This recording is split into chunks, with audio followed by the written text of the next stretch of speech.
Hello. Hello, everyone. Welcome to the Unbounded Artistry podcast. Yes, we are back with season 4, episode 6. Yes, here we are. We made it We have made it. again. Yeah, we'll just leave it at that. Yeah, it's been a little while since our last podcast, but we are back. We had to do some rearranging because somebody got sick of the way things were. No names. This one over here. It's me. It's me. Not going to name any names. It was me. I sometimes just decide that things could be more efficient if we had things arranged a certain way, and then I rearrange everything, and then I realize I broke everything, and then rearrangement has repercussions when you're in a very small room. Yeah, and then the vision that you had, we didn't think all the way through, and then we thought we could get things set up, and then we're like, oh, this cable doesn't reach. Yep. So then we're like, oh, we have to buy these things, and then when they came, we're like, oh, we also need the cable for this, and we're like, oh. And we need splitters, and then Yeah. we bought the wrong splitter, so Yeah. that was cool. So- and just a whole thing. It took a little while to get everything back and running, but I think we're good now. I think we're good now. I think. And now we are live streaming this on YouTube, which is also a new thing. Yes, it took a little while to get set up, but we're good. Yeah. Is that a car? Yeah, that's a car. Okay. I was like, what is this weird sound in my headphones? It would be called a motor vehicle. A motor vehicle. Yeah, one of those things. Okay. Transports people from A to B. Yes. But anyway, so this is season 4, episode 6, and we are going to be talking about the great AI takeover. I'm so scared. Yes. AI and how it affects artists. Specifically us. Okay. Awesome. Yeah, I guess AI has kind of been, a major headline the past few months. It's been all over social media, and it's been kind of a hot topic. So we thought we'd kind of dive into it because it kind of does impact what we do, and maybe we have different opinions on how it impacts us. Yeah. But So- we shall find out. We'll find out. We'll discuss it. Live. Da-da-da.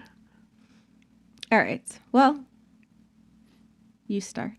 Okay. Well, I guess we'll start with what is AI. So, I know most people are familiar, but just to kind of give a base of kind of our discussion, AI is short for artificial intelligence.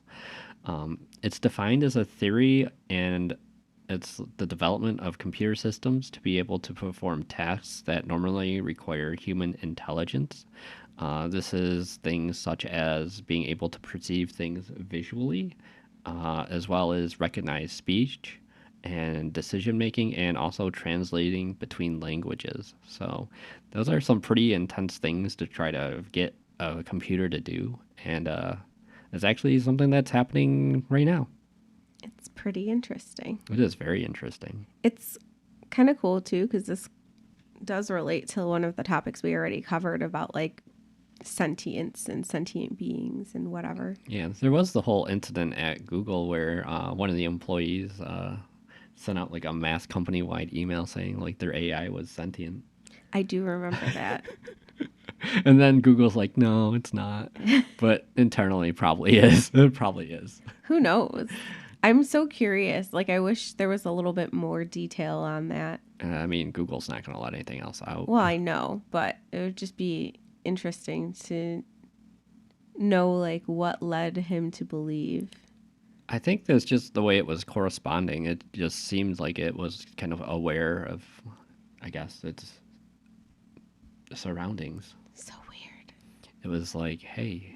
How do you distinguish? Yeah, that's the whole thing is like, how do you know it's just not pulling from a certain data set versus it's actually like a live reaction? Yeah. I think that's going to be something that's hard for people to judge. And I think by the time they judge it, we're all doomed. We're all doomed. We're all doomed. They Well, discovered that it became sentient too late. The damage was already done. oh dear. You heard it here first. I'm scared. Oh boy. Yeah. Well, So. we shall see. Mm-hmm. So what do you want to cover first? I don't know. What do you want to do? I asked you first. I feel like you want me to just talk the whole time. I do. Okay. I do want you to just lead the conversation, and I will just add Okay. what I have to add. All right. I feel like you've done more research on this than I have. I did a little research because I feel like, maybe structuring the podcast a little bit will make it a little bit more interesting because we'll have some live information that we can kind of talk about. Yeah. Versus trying to remember things on the spot and being like, I think it was this. Yeah. Yeah. So, one of the big things that just got released to the world is called DALL-E 2. It's an AI generator that can take, I guess, anything that you write in words and convert it into kind of an original, realistic looking image. So it's kind of very powerful. You can just type in a phrase and DALL-E will be like, okay, here it is. So it's like you're talking like an apple on a counter. DALL-E will give you an apple on a counter. And then not only that, you have options. You can choose the art styles that it's in. So you can pick like, we could do like pop art, black and white, you could do like charcoal or whatever, like different art styles like that. You can actually move that apple from a counter to like the floor in the same image. If you see a floor, it has like that capability to just like edit that on the fly as well. That's interesting. I know that there was other ones besides DALL-E. There, like when DALL-E first came out, you had to like sign up for it or something like that, and then all of a sudden there was like a bunch of other ones that were like these different AI generating systems that were free to use, and the level that they got to is kind of crazy. Yeah, I guess another thing that you can do with DALL-E is you can uncrop an image. So you could start off with just this like, really small thing. Like say it's like a I don't know, just like a dollar bill like on a counter. Then you can like uncrop it and it'll just keep adding more detail around the image, but it will still make sense. Like, and it's very, very interesting. That's very interesting, especially because I just got out of Adobe Max, which is like the creative conference that Adobe has every year. Mm-hmm. And one of the things they were working on was something called All of Me. And that is like an uncrop tool using like Adobe Sensei, which is like the Adobe AI. So I'll talk more about that in a little bit. But Yeah, whoever thought you'd be able to uncrop an image? yeah, it's pretty cool. It's pretty cool, I'm not going to lie. Yeah, because it just like will just kind of just take information that's around the border and just kind of make something that kind of flows into that. Like, Yeah. It's so cool. So Odin's is asking, how is AI involved in the art world now? Well, so many ways. Do you want to talk about like the different websites and like what happened, like Well, the art websites? I think if you want to kind of talk about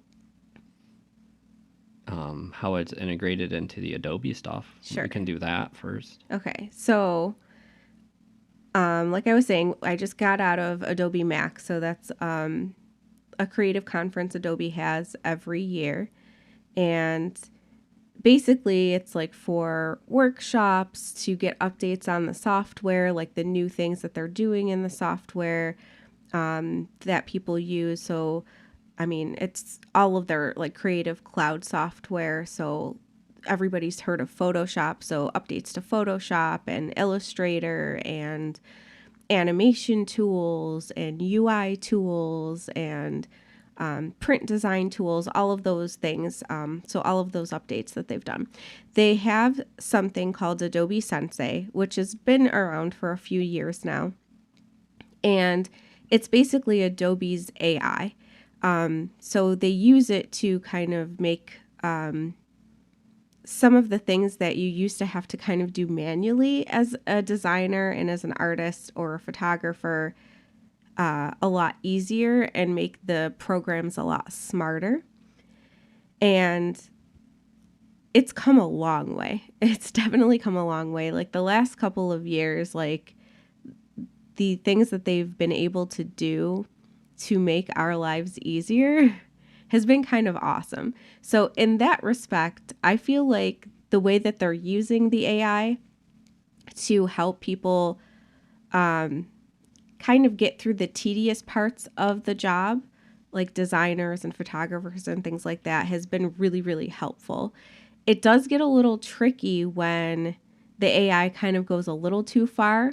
I don't want to go too much into that, but I'll let you talk about like your piece, and then I'll kind of say what I have to say about that. But a lot of those things they introduced this year were pretty amazing. So one of them was like that Uncrop tool called All of Me.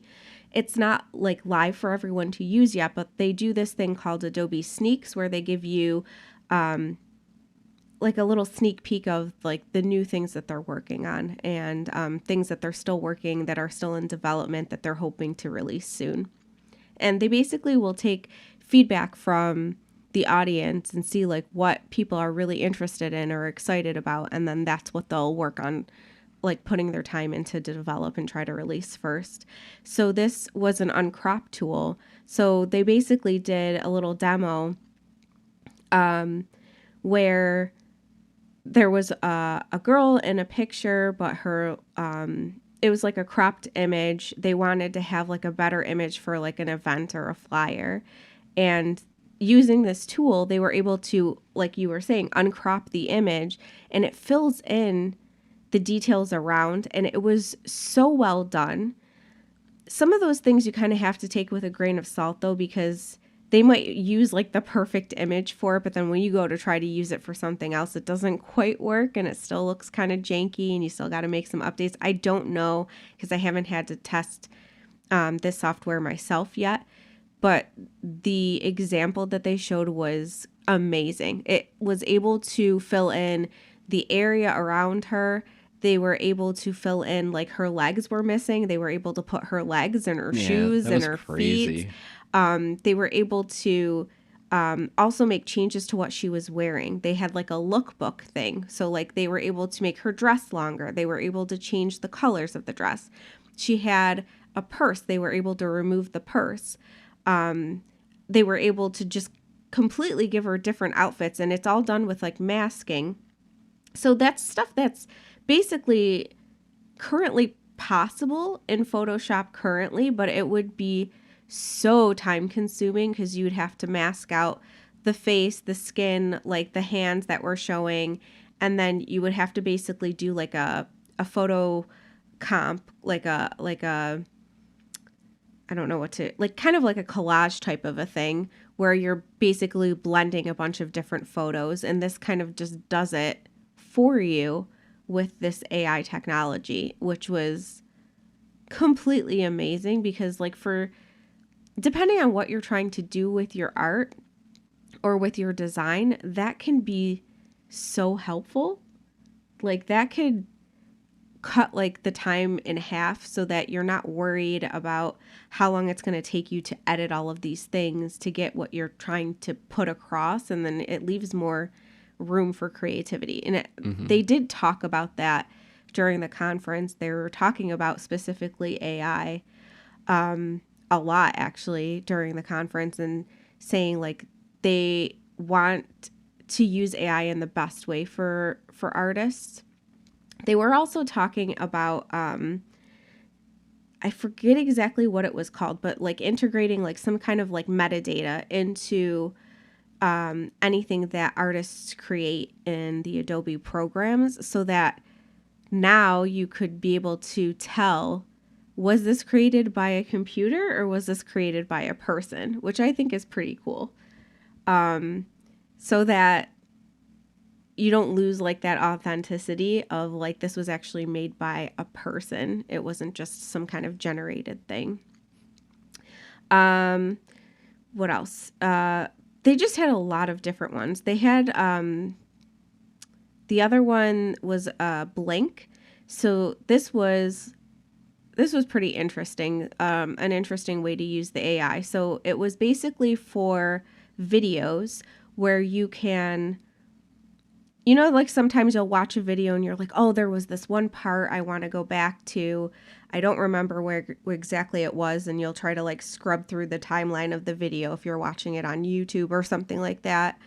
And it's hard to find the exact spot. So with this Project Blink, it will basically transcribe the whole video.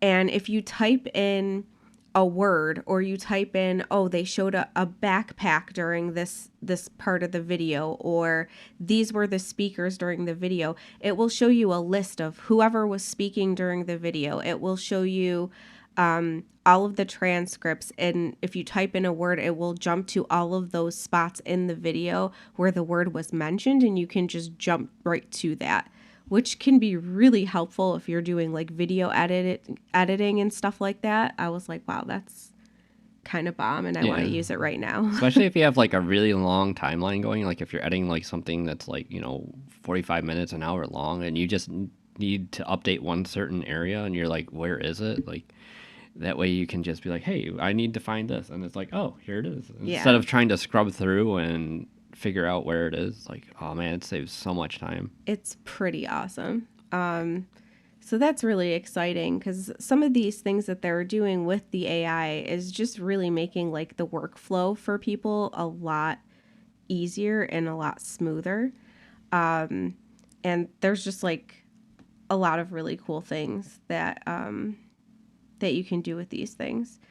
They also had, I can't remember exactly what this one was called, but like one where you're able to take pictures of a person, like multiple pictures, and kind of create a 3D space. And then you're able to use like AI to apply an art style to it. So if you wanted it to be like a specific artist type of drawing style or something like that, and it would create kind of like a 3D atmosphere.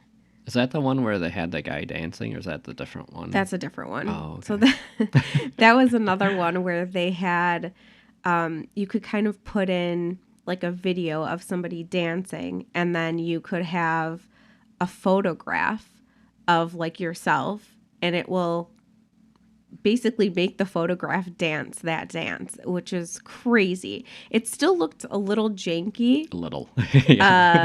But it's something that's like a work in progress. Excuse me, a work in progress. And just the fact that they're able to get it to do that is insane. I was like, that is so cool. And eventually they will be able to make it look like legit. But it's like almost like that deep fake type of technology, because it's basically, you're not like that was the whole like presentation, was the guy was like, I'm not a very good dancer, but with this program, I'm able to do these moves. Yeah. So it was pretty cool. So many interesting things and interesting ways that they're incorporating AI and Adobe Sensei into our art programs that we use on a regular basis. So it's interesting, but there is kind of like that weird gray area where like it's helpful, but then at what point is it too much? Like they have the sky replacement tool, which has been in there for a while in Photoshop, and I believe it's in Lightroom now too. Yeah. And you're able to basically replace the entire sky of an image that you've taken. And they also have a feature where you're able to change like the time of day, you're able to change the season, like you're able to basically change everything about the image, which is cool. But then I don't know, like I have kind of like I'm not sure. I have like some kind of feeling about that. Like that's nice, and it's nice to be able to like make some edits, but how many, like where's the line? Like how many edits is too far? Like this is not a real authentic picture anymore. Now it's just basically like what do you call that? I can't think of the word. It's like begins with a C. a collage. No, not collage. The composite, is that it? Composite? I wouldn't call it a composite. Mm. Counterfeit? I mean, I guess you It, could go that way I too. don't know. It's just, it doesn't feel authentic anymore. Like at that point, like I guess it depends on how you're using it too. Like if you're doing it because you're trying to express a certain, like evoke a certain feeling in the audience or something, that's one thing. But like if you're presenting it as this amazing picture that I took, and you're basically like not being truthful or not being transparent about how you generated that picture, I think that's where it gets kind of like weird. You know what I mean? Yeah, I totally agree. Like, I think if you're, I guess, like any kind of like artist, or I feel like just being like honest about how you created something is very important. Yeah. Like if you're like trying to present it as one thing and you did it like a totally different way, like I don't feel like that's the right thing to do. No, not at all. So I think that the way that the artists use the tools is really important. Yeah. It's nice that they're there, but you have to use them wisely. With great power comes great responsibility. You know? Mm-hmm. That's my little spiel about the. Yeah, the stuff Adobe has lined up is pretty crazy. They also had the one thing with the shadow. Remember the shadow Oh, one too. yeah. So I don't know what tool that was. Do you remember what it was called? Oh, gosh. What was it called? Shoot. I can't remember offhand. But basically, they were able to kind of change the shadows in an image by just moving like another image like around. So they took like a beach, was it like a beach umbrella, and they dropped it into this photo, and then they're able to like change the angle of the lighting, and so it would change how the shadows fell and everything. It was be like all kind of real time, and it was like kind of almost like if you were in a 3D environment, but it's 2D. So it's pretty crazy, like the amount of calculations that's going on there. Yeah. Like, that's amazing. They also had, like, a picture of palm trees that wasn't actually in the image, but they used it to cast a shadow onto the beach. And I was like, this is crazy. And, like, if you move, like, one of the pieces of the image, it takes the shadow with it, and it will like cast the shadow on whatever it's coming across, so you can figure out how you want to lay it. I was like, this is crazy. It's just so cool. Yeah, like I don't know. It's just something I never thought you would be able to do, and now it's just like, oh, there it is. Yeah, that's just like the tip of the iceberg, but those were Yeah. like the ones that really stood out to me. So very exciting. Yeah, I'm sure they got a ton more of the things that they're working on. Oh, there was another big one that everyone was super excited about. I guess I didn't really think about it because it's just now available to all of us to use. It's not like a, ooh, coming soon. But they made this new tool called Intertwine. Oh yeah. So maybe you should speak to that, because this is something that you do manually on a lot of our work. Yeah. So is it just an Illustrator? I think so. Think they also added it into InDesign. Oh, okay. So it might be in InDesign as well, but the tool is called Intertwine.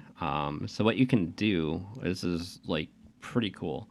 So if you have like a row of text, like in like Illustrator, and then you layer over another layer of text, and you kind of have them overlapping, and you want to kind of separate out like what's in the foreground and what's in the back, instead of going in and like trying to like I guess break apart the paths and manually set things in front and behind the objects, you can just select the intertwine tool and just like knock things forward or backwards just like that. And it's awesome because the text is still editable. So if you need to change like wording or the brand or something like that, you can just retype it and it will still keep like all your like intertwined letters and characters. Yeah, it's so cool. Like the amount of time that it takes to do that manually is like ridiculous. So that it's just able to be done now, like so much faster is so cool. Yeah, and the fact that you can keep the text live is amazing. Yeah. Very exciting. Because otherwise, like, that might not make a lot of sense to a lot of people, like if you're not familiar with like Illustrator and stuff, but trust us, it's pretty awesome. yeah, so basically that just means that if you need to change the wording, you're able to without having to redo all of the design.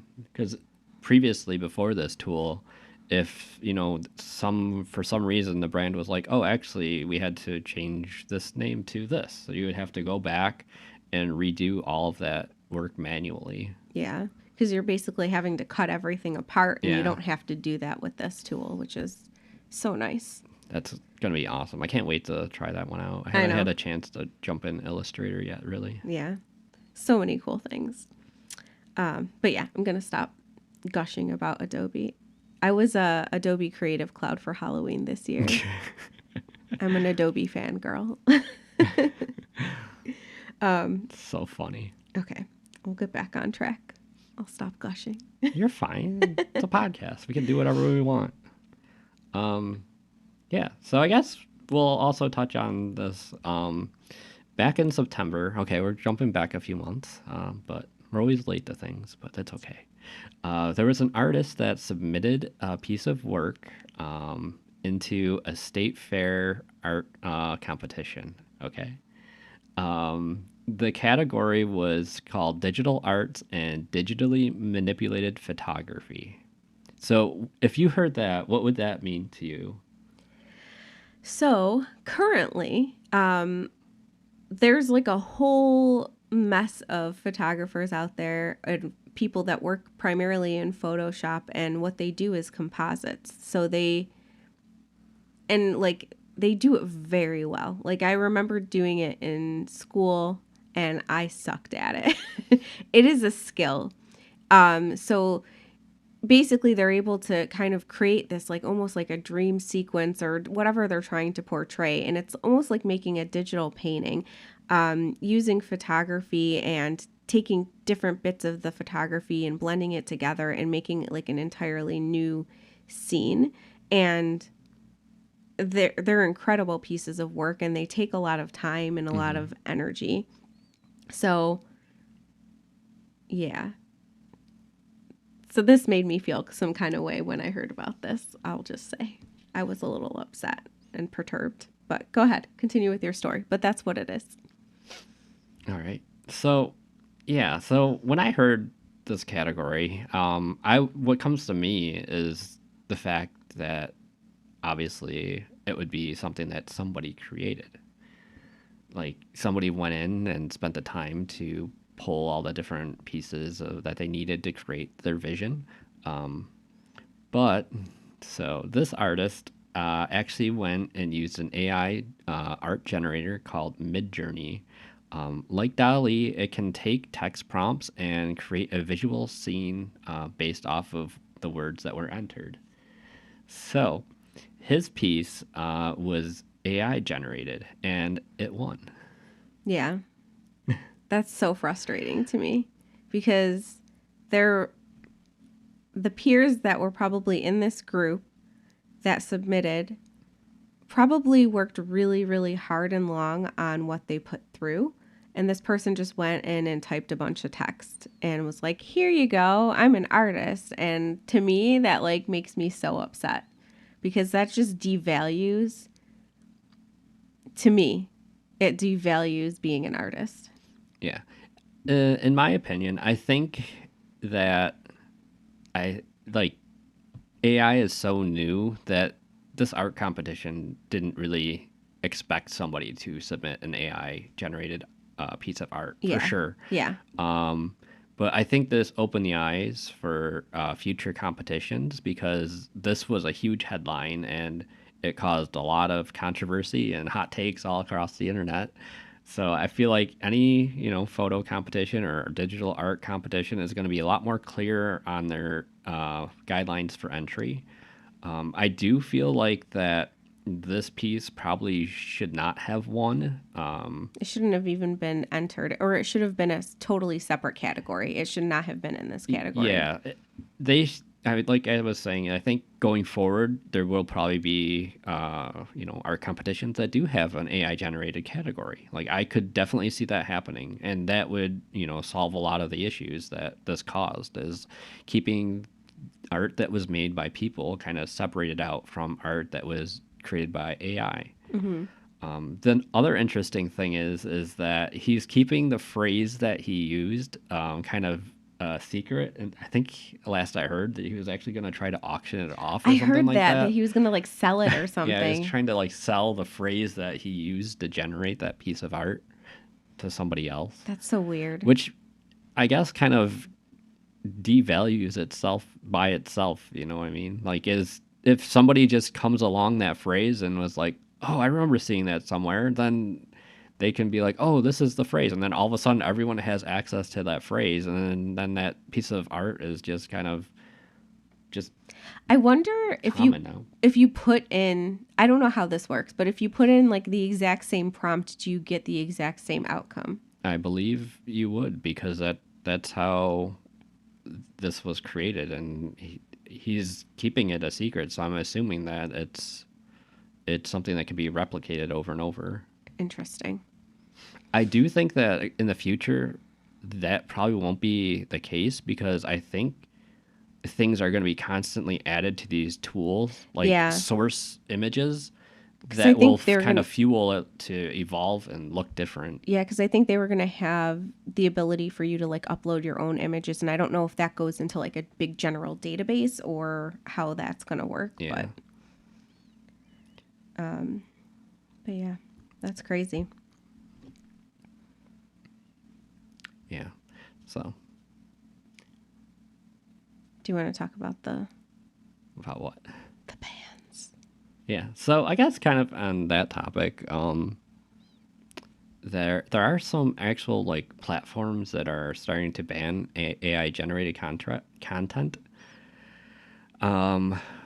One of them is Getty Images. So, if you're not familiar with Getty Images, it's a stock photography site. So, people will go here to look for photography to, fill their website, or, be used in any kind of like printed materials like magazines or advertisements. They basically, provide photos for anyone looking for them. They've been around for a long time. They were like the first stock photo site I had ever heard of when I was in school. I was like, Getty Images, what is this? Amazing. Yeah, it's been around for a long time. But they decided that they were going to ban AI generated content. I think mostly it was because of just they're not sure how the copyright is going to work in the future. That's one of the things I wanted to talk to you about. Yeah. Because right now, there's not a whole lot of legal things in place regarding AI generated images. So they're kind of worried that in the future, if they have all these things and they've been licensing them out, they could be liable for having stuff that they don't really have the rights to. Yeah. So they're just kind of playing it safe. Interesting. Another site, this is gonna date me a lot, but I grew up and there was a site called Newgrounds around. It used to be a Flash oriented, like it would have like animations and like short like Flash games and stuff like that. I don't know what Newgrounds is. Oh my god, it, I can't believe it still exists. But yeah, they are also banning AI generated content there. Yeah, so it's being banned from some places. Yeah. I think part of it is probably like the copyright stuff, but also like that's going to, especially for some of these sites where it hosts a lot of artists and a lot of creators, it's maybe going to alienate some of them because they're going to be like, well, I'm like working really hard to put this piece out and this person's just typing stuff and throwing it up there, which is really frustrating. Like, it's just not, I don't know, it's just not in the spirit of what Yeah, it should I be. think a lot of it is that they want to make sure that the artists are like recognized and that their work isn't devalued because they Yeah. know how much people have put into like their sites and stuff like that. Yeah. Like some of the people I'm sure have been around since almost the beginning too. So Yeah, I'm sure. Interesting stuff. yeah. Interesting stuff. But in terms of like the legalities and kind of that stuff, we can kind of hop back to DALL-E 2 for a minute.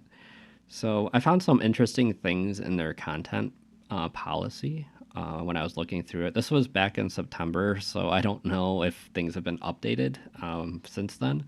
But I just found these parts very interesting because it seems like they do have a vision on how they want their AI platform to be used. And it seems like they want it to be just used for like, you know, just people interested in seeing what like the technology is about and kind of exploring and just being creative with it.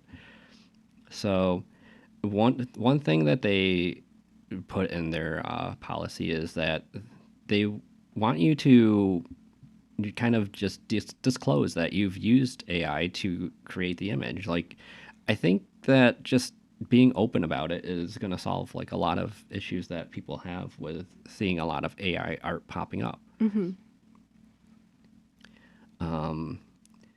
The second one is you can't. It's kind of goes into that first one is that you can't say that your work was entirely human generated when it was created on DALL-E. Yeah. Like it says that you can remove the DALL-E signature, but not to mislead other people about the nature of how you came across the image and how you created the image. Yeah. So, And then this part I found really interesting is that they want you to respect the rights of other people. So they don't want you to upload images of people without their consent because what that does is it puts them into that database oh and gosh. then and then it kind of could show up somewhere in, you know, somebody's like art that they're trying to generate. That's so weird. Yeah. And I then don't like that at all. they also don't want you to upload images that you don't hold the proper rights to. So they don't want you using copyrighted like logos or trademarked words, things like that. And then this one I thought was also really interesting is do not create images of public figures. Interesting. So I think that they just don't want people to use it to like start like I mean, in today's climate, use it for like Propaganda. propaganda for one side or the other. Yeah.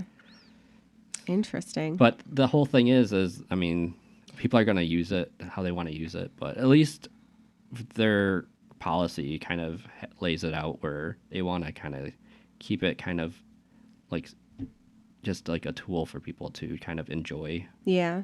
I mean, but that's just DALL-E. There's so many other ones that have popped up now, like Midjourney and whatever else. The ones, there's a bunch of them now. Oh yeah, there's a So ton. who knows what their policies are. So if you can't do it on one, you can just do it on another. So I don't know. It's just interesting to see where this is going to go. Yeah. And how it's going to impact art in the long run. The one thing I was thinking about a lot was in a lot of these generators, it has specific artists sometimes or art styles, or it'll say in the art style of so and so artist. And like, what is the deal with that? So I don't know if these artists gave permission or if it was just done because people really like that specific type of art or art style, because it can basically just start generating work in that style of that artist and they're not getting compensation for that, where it could have been a commission for them. Yeah. Maybe they're like, oh, I want a picture of my dog in the style of this artist. and they just go to an AI generator and boom, there it is, instead of going to that artist and commissioning a work from them, like an authentic work.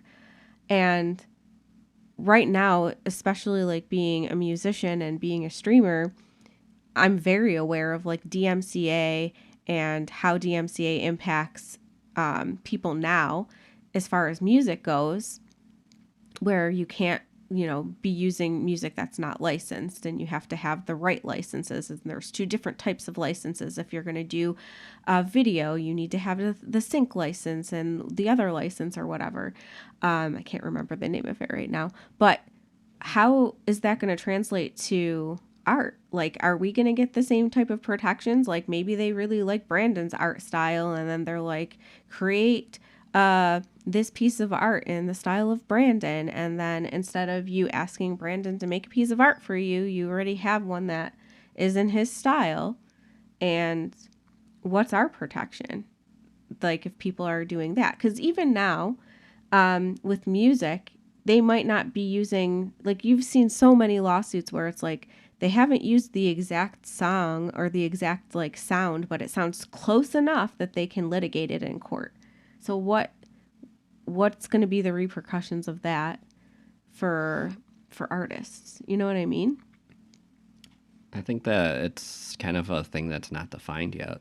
I think this is all so new that there's not really any understanding of how that's going to kind of play out. Yeah, it's just super sketchy. But I do agree that if somebody wants something in your art style, like, I think it should be something that you could opt into a platform, and then if people are paying, like, you would get a cut of that when they use your style, I guess. Like, kind of like how they do the music stuff. If people want to use your music, like, you get a cut of that. Yeah, like you can claim it, and then you're able to get whatever royalties or whatever on it. But then what happens when people have similar styles? Like, I know.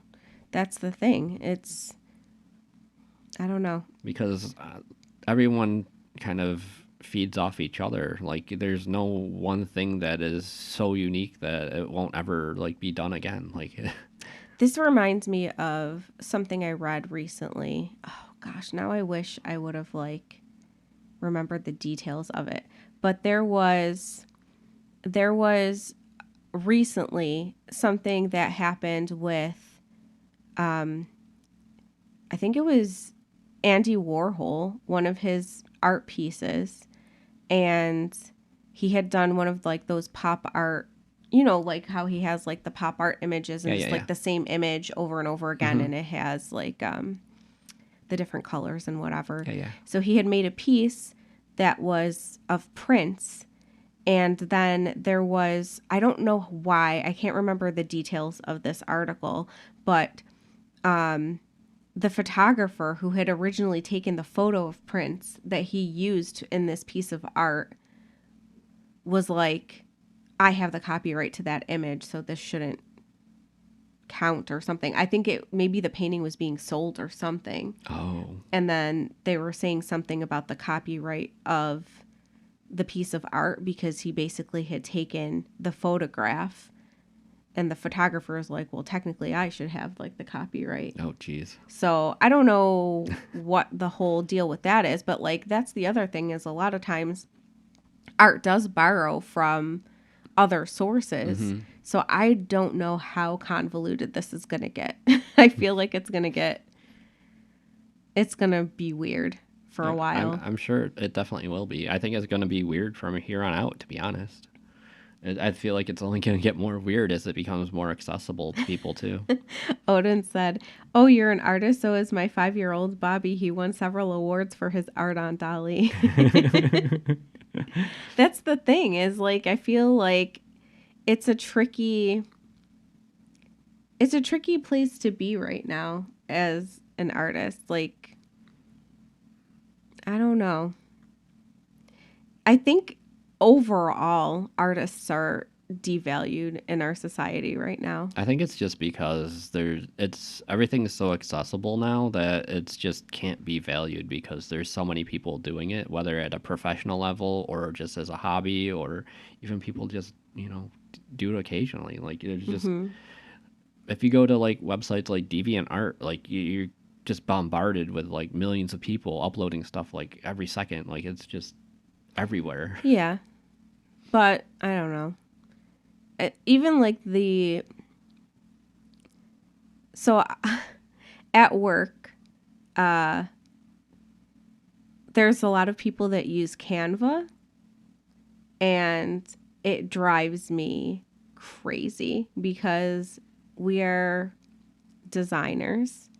And why aren't you using the designers that have gone to school and know the technology and have the capabilities where they're able to use a platform like Canva to just kind of throw something together, and they're like, oh, this looks nice, because they're using templates. While that's like a nice tool to use, that should not be the default. And that ends up being the default that people will go to, and they're like, oh, this is good enough. Yeah. But as like a designer, you look at it with a critical eye and you're like, well, actually, your spacing is a little off. These colors don't go together. Like there's different things and components and things that make good design versus bad design, and that separate people that are at an amateur level from like a professional level. And you should always be aiming for like that professional quality, but some people don't know enough and or don't care enough. I think most of it is they don't care. Yeah. to be honest, yeah.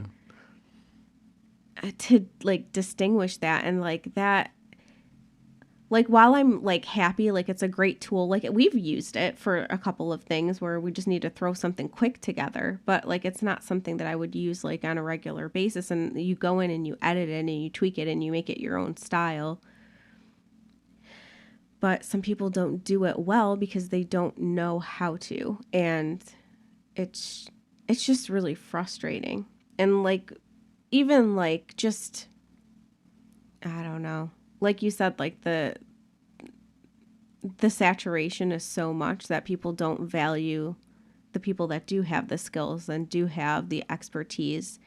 And I guess there's not like a lot of like just trust in those people anymore. Like I feel like many years ago, like artists were like revered and like they were just seen in a very different light than they are today.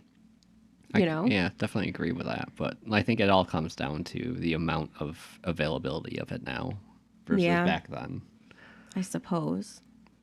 I mean, I can guarantee. I don't know.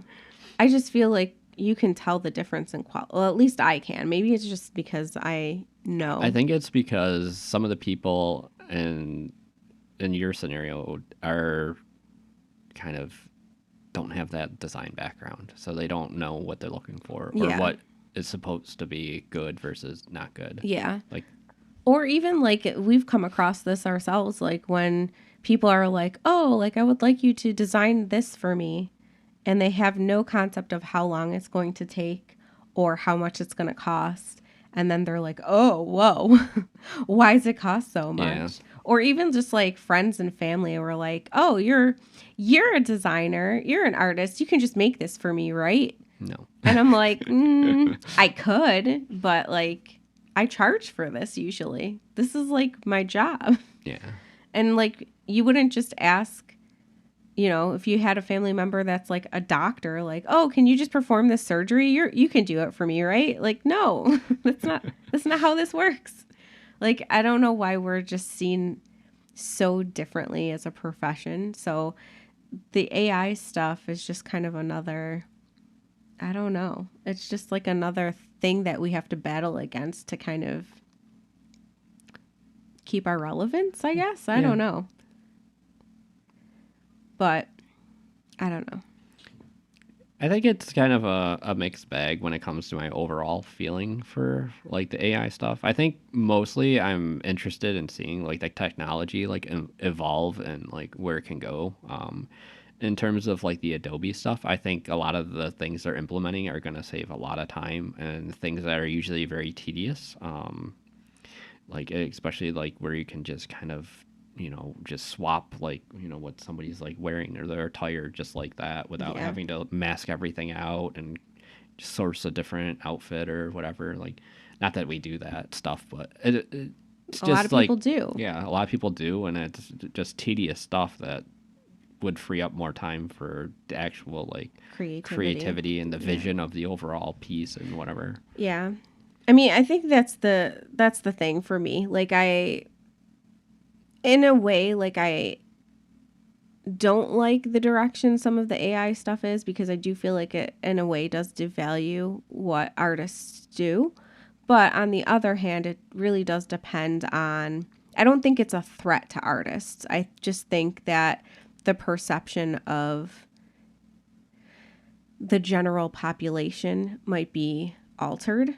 But I think as an artist yourself, like you have to adjust and you have to show what your value is, and you have to just have faith that it doesn't matter, because what art really is human connection and human passion and human feelings and emotions. Like it's always been about like emotion and like reaching like those deep emotions and connecting and making people feel something. So I think if you're able to kind of adjust maybe your process or what you're doing or how you portray what you're doing to your audience, it's not really a threat to you.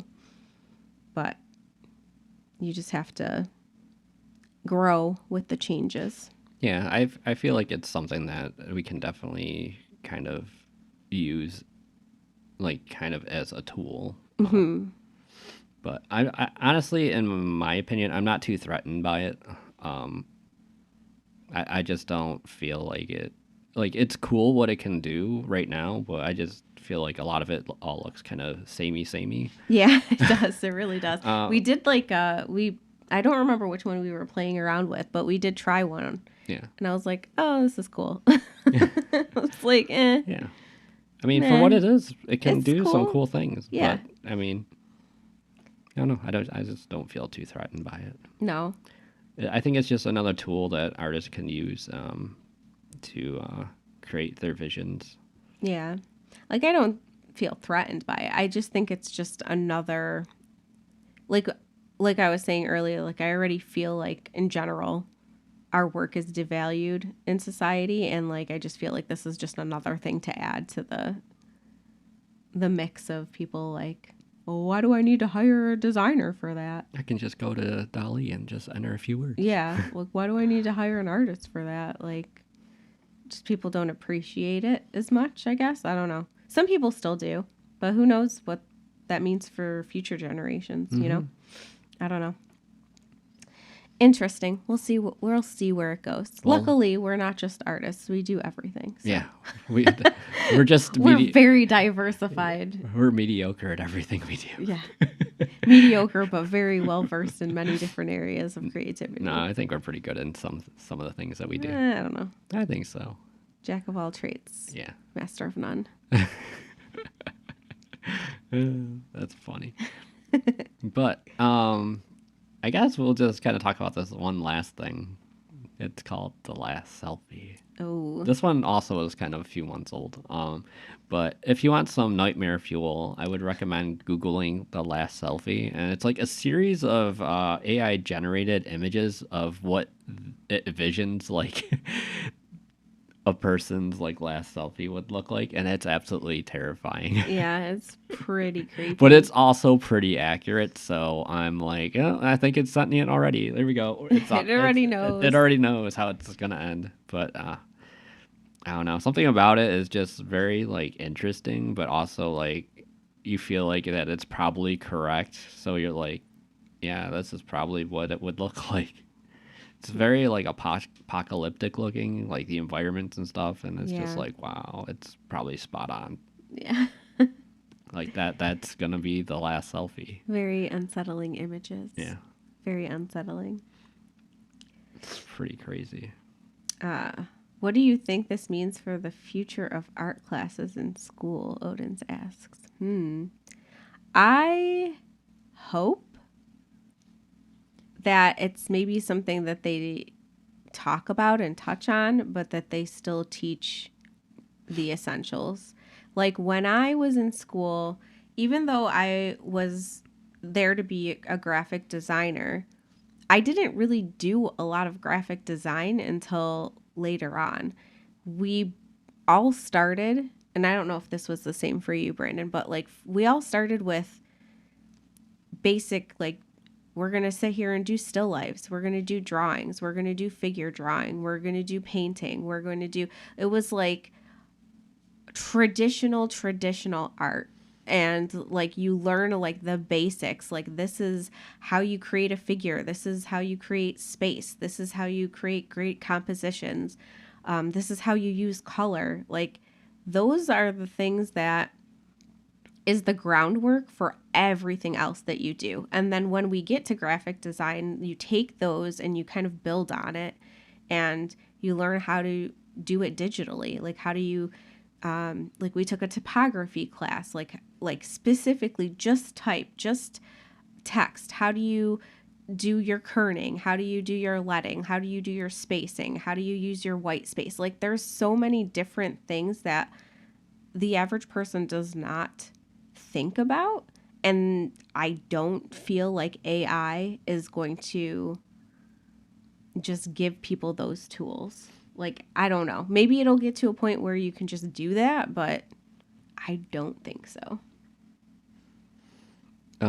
So was your school's programs like set up where those were like electives, or is that like the actual like flow of how your program was? Like it started with the art courses and then went into the design things, or? Yeah, like that was like the curriculum. Like Oh, you basically started with the art stuff. mine were kind of parallel. So I would be doing like some of the art courses would be more like electives, not necessarily main course. I don't know what curriculum. Is that the Yeah. right way? Mm-hmm. The only ones that were like you were saying, like typography, was, I wouldn't really call that an art course though. No, But this was like when like we really started digging into the graphic design yeah, stuff. but the only thing I can think of that seems more art leaning that was actually like a part of the program was color theory. Besides that, I think all my art things were just electives, and you can kind of choose whatever one you wanted to do. Like if you wanted to do figure drawing or stuff like that. Because you had to pick like a certain amount though, didn't you? Yeah, there'd be a certain amount that you'd have to do, but they weren't like courses that you needed to take. Like I didn't need to take figure drawing. I could have taken some other art course or whatever. Maybe it was the same for me then, but like, I don't know. The way that it was structured for me was very like art focused. Because, well, I don't know. Maybe it was just me because I originally wanted to go to school to just be an artist. Like, I didn't want to be a graphic designer. I wanted to, like, I remember having this conversation with my advisor, and he was like, well, what do you want to do? And I'm like, I just want to paint. I just want to draw and I just want to paint. And he's like, well, what do you see yourself doing? And I'm like, well, I would like to draw and paint and like live in a van and like sell my paintings on the sidewalk. Like literally, that's all I want to do. And he's like, well, you can't do that. He's like, you have to have like an actual plan. He's like, do you want to teach? And I was like, hell no. He's like, let's do graphic design. And I was like, all right, cool. We'll do graphic design. So I don't know. Maybe it was just me in that like I wasn't really leaning towards like that was not my intention at all when I started school. Yeah. Now I love it, but yeah, that was just not my thing. But my hope is that there should still be some sort of like basic knowledge of how to make actual art. Yeah. I feel like art programs in general just get cut. That's like the first thing to go. So it Yes, wouldn't it actually is. surprise me if there aren't any art classes in the future, which sounds really sad, but it's probably like the honest answer is I probably feel like I don't know. I mean, like I feel like maybe not like traditional, but like I feel like in the field right now, like I don't know. Like what I do is like the e-learning like designers, that's a big thing. Like instructional designers is a big thing. Granted, a lot of instructional designers don't actually know how to design anything, but like Some do. And what's the other one? Like UX UI is pretty big right now. So I feel like there's different facets. Like it's just kind of like a different evolution of art. I think I'm also thinking of something a little different than you. I'm thinking like grade schools. Oh, I think that the higher education stuff will always be there, but I'm thinking like grade school, like God, I hope they don't get rid of art in grade school. That would suck. it would. But like I was saying, I think that is usually the first thing to kind of go. Absolutely. So hopefully it sticks around though. We'll see. Yeah. But Boo. I don't know. It's good and bad. Like you said, it's a mixed bag. mm-hmm. Some of the I will say though, like when I was sitting through the conference, every time they showed something that was like the Adobe Sensei, like this new thing, I was just like, yes. I was like so hyped about everything, and I was like, this is amazing, because it's stuff that like they know that their users have been struggling with, or like is just very time consuming, and it just leaves more time for the actual creative part, The fun stuff. Because the thing is, like, I don't think people realize how much work, like, I think everybody just, this is like my pet peeve is like, oh, you're a designer, can you just make this pretty? No. That is not what we do. We don't just make something pretty, we make it functional, we make it work, we make it like user friendly. There's so much more that goes into it that people don't think about. We're making sure that the colors are right, that it appeals to your audience, that it's to the right audience, that there's just so much work that goes into it, and it's so tedious. Some of it is like so time consuming. Oh yeah, for sure. Like we'll sit in front of the computer for hours and hours and hours, and it's like we didn't actually get anything like done. Like it's just the structuring folders or templates or whatever the hell we're doing. Yeah. And it's just a lot. It's a lot. It's very easy to underestimate how long something's going to take. Yes. But it's something that we're getting better at, is judging how long a project is going to take. But usually whatever you think it's going to take, it's going to take longer. Triple it. You're like, oh, this should be something I can knock out in a few hours. And then like a couple hours pass and you're like, well, we didn't really even kind of dive into it yet. Mm-hmm. So it's very easy to extend that deadline. Yeah. So. But I don't even know where I was going with that. But like, it's just, yeah. Mm-hmm. Where was I going with that? I don't know. Well, gone. Gone from my brain forever. Yeah. So. But yeah, that's our little dive into AI and art. Yeah. So. I don't know. Let us know what you kind of think of this kind of a structure. It's a little bit different than our previous podcasts. But I actually kind of really liked it because it gave me a chance to kind of dive in and do a little bit of research. Yeah. And it's just fun to kind of learn more deep dive some topics sometimes. Since we're only going to do the podcast like once a month, it gives us a little time to kind of pick something and then kind of really like dig in. Mm-hmm. Dig in. Yeah. You know? So, yeah. Let us know what you think about AI and art. And if you think that it would change your perspective if you knew a piece of art was like made by a computer versus made by a human. I'm interested to see what Adobe does with like this metadata thing that they're talking about, because I think that will be pretty cool. Mm-hmm. It does almost kind of remind me of NFTs though, like certificate of authenticity. Oh God, let's not get started or something on like that. I don't know. That's for another podcast. That's for another day. Actually, I don't want a podcast about that. No, I don't want to talk about that. I don't either. want to talk about crypto or NFTs. No. Basically, it's the new generation's pyramid scheme. That's what it is to me. Anywho, Yeah. Well, that's it, I think. yeah, I think that kind of wraps up the first episode on YouTube. Yeah.